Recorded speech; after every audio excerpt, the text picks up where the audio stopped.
Mungkin nggak hewan-hewan sekarang gitu, kayak misalkan Kings Bunny punya kelinci, bisa nggak izin Allah kelinci itu nurut gitu sama sesuai dengan penjelasan Ustadz tadi. Iya. Gimana nih?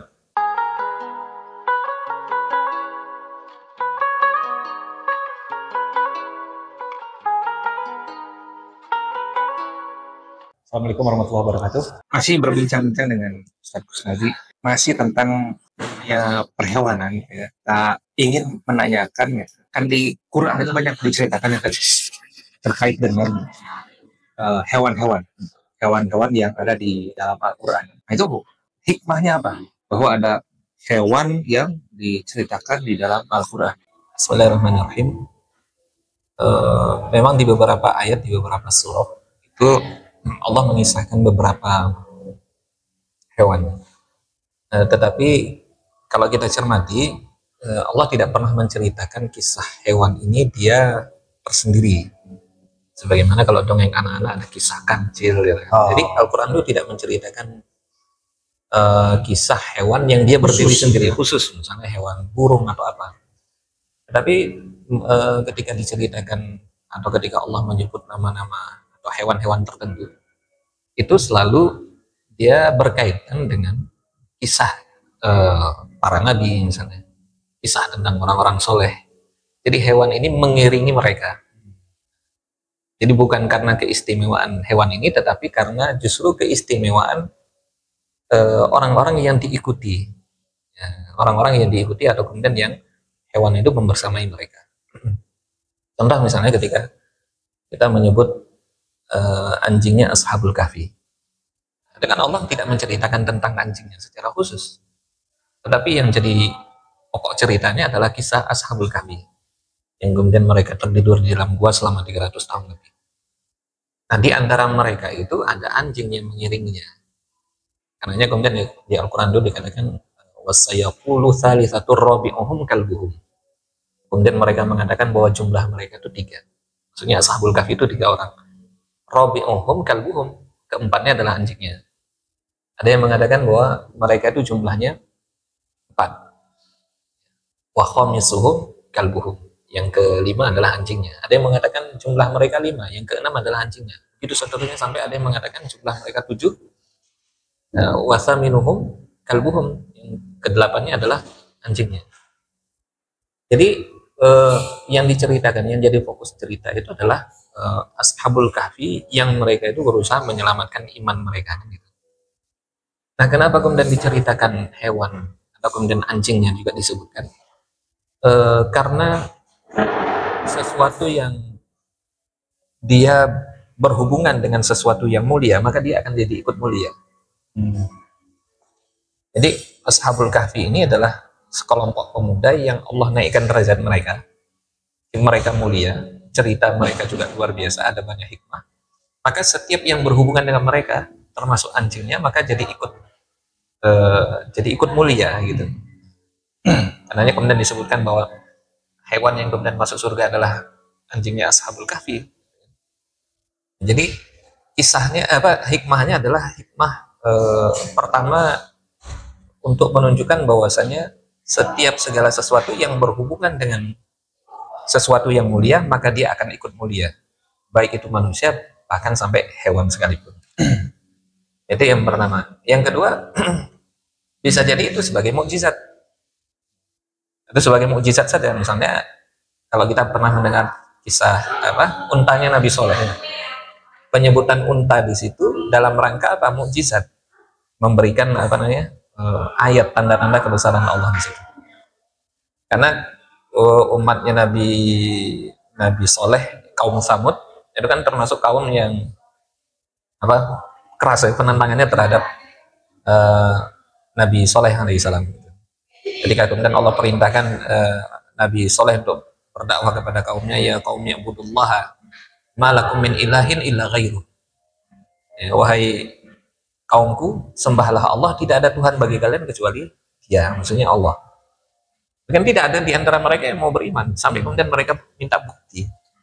Apa bukti bahwa Nabi Soleh itu adalah utusan Allah, bahwa apa yang dia sampaikan itu benar? Nah, disitulah kemudian Allah memerintahkan Nabi Soleh untuk memukulkan tangannya ke batu sehingga kemudian keluarlah unta itu kan. Kemudian Nabi Soleh mengatakan hadhihi naqatullahi, inilah unta yang Allah berikan, maksudnya unta yang berasal dari Allah, keluar dari batu. Dan sesuatu yang nggak pernah kita lihat. Tidak ada makhluk hidup yang keluar dari benda mati. Makhluk hidup dia keluar dari makhluk hidup yang lain kan gitu kan, dengan cara apa? Melahirkan atau dengan cara bertelur misalnya. Jadi sesuatu yang keluar atau sesuatu yang hidup keluar dari sesuatu yang mati itu sesuatu yang menakjubkan. Jadi bukan tidak ada keistimewaan, maksudnya dari sisi untanya tidak ada keistimewaan, dia sama dengan unta-unta yang lain. Bahwa unta Nabi Soleh itu juga makan sebagaimana unta yang lain, digembalakan dan seterusnya itu. Jadi tidak ada keistimewaan dari sisi itu. Jadi penyebutan itu hanya dalam rangka untuk menunjukkan kemukjizatan. Artinya mukjizat itu kan tantangan itu.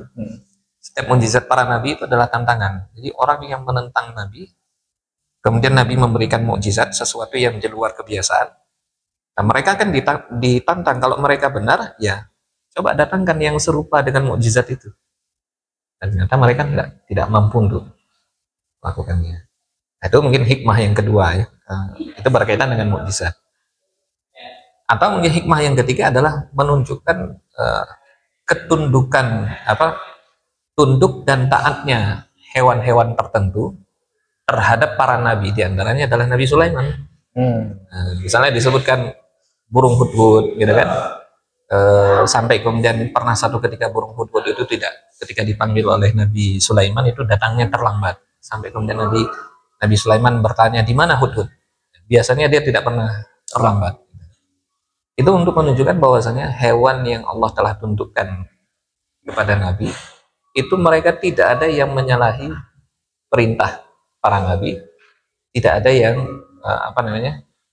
berbuat istilahnya, kalau dalam istilah kita kemaksiatan, melanggar perintah gitu.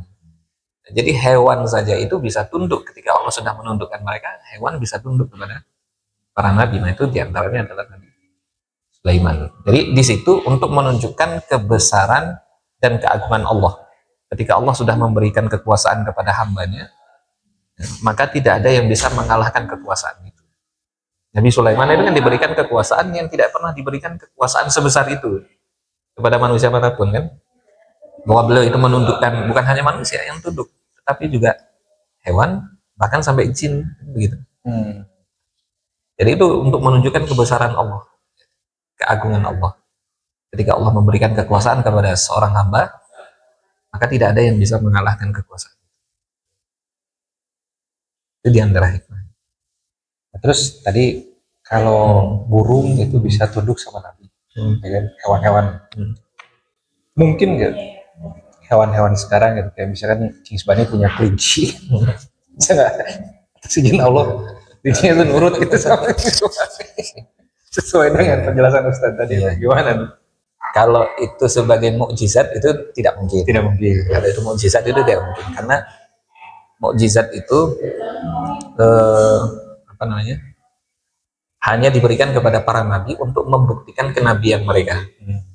Kemudian yang dimaksud dengan mukjizat itu adalah kejadian-kejadian luar biasa yang menyelisihi adat, menyelisihi kebiasaan.